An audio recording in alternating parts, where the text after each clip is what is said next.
Hello বন্ধুরা, তোমরা সবাই কেমন আছো? সুস্থ আছো? ভালো আছো? আমি সুস্থ ভালো আছি। আজকে নতুন রেসিপি দেখাবো। আলু আর পাতাকপি আর কালকের মাংস ছিল, মাংসের সাথে আর পটল ভাজা।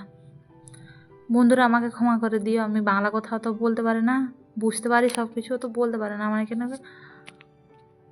বলতে পারি এক আর কোনো সময় ভুলে যাই, মানে হিন্দি কথা আমরা বলতে বলতে আদত হয়ে গেছে।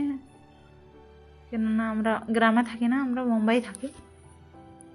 ওখানেই কাজ করে, এখানে কাজ করে খাই। গরিব মানুষের যা হয় বুঝতে পারছো। আর এখানে ছেলে পেলে নিয়ে স্বামী নিয়ে সবাই থাকি আমরা। দিতে পারছো। এখন আমার সেদ্ধ হয়ে গেছে, এখন কপি সিদ্ধ হয়ে গেছে। এখন মশলা ভেজে নেবো।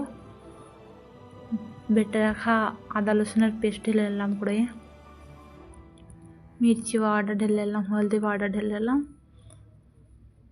আবার ধনিয়া জিরে পাউডার দিয়ে দেবো, খানিক পানি অ্যাড করে দেবো। তারপরে বাঁধাকপি আলু সিদ্ধ রাখাটা ঢেলে নেবো।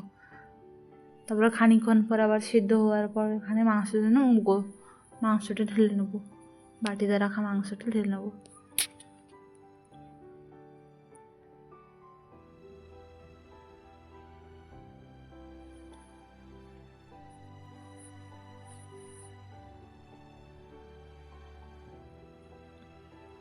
আমার হয়ে গেছে, এবার খানিক পানি দিয়ে দেবো। এখানে পানি দিয়ে দিলাম, কার খানিকক্ষণ আবার বাটন দিয়ে ঢাকা নিয়ে রেখে দেবো। হয়ে গেছে 2 মিনিট পর ঢাকাটা খুলে নিয়ে আবার দিলাম, মাংসটা ঢেলে নিলাম। ওখানে মাংস বা ঢাকা রেখে দিলাম খানিকক্ষণ 2-3 মিনিট। এখন খুলে নেবো। এখন ধনিয়া বাটা ঢালবো, ধনিয়া পাতা।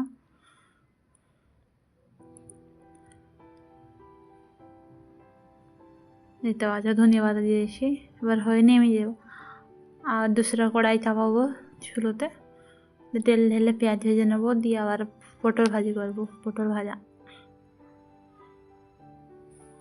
একটু হলদি দিলাম, দিয়ে পটল ঢেলে নেবো। আবার কাটা হবে পটল, বল।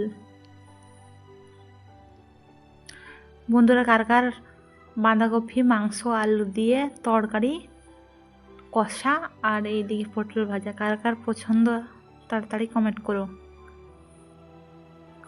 শেয়ার করো।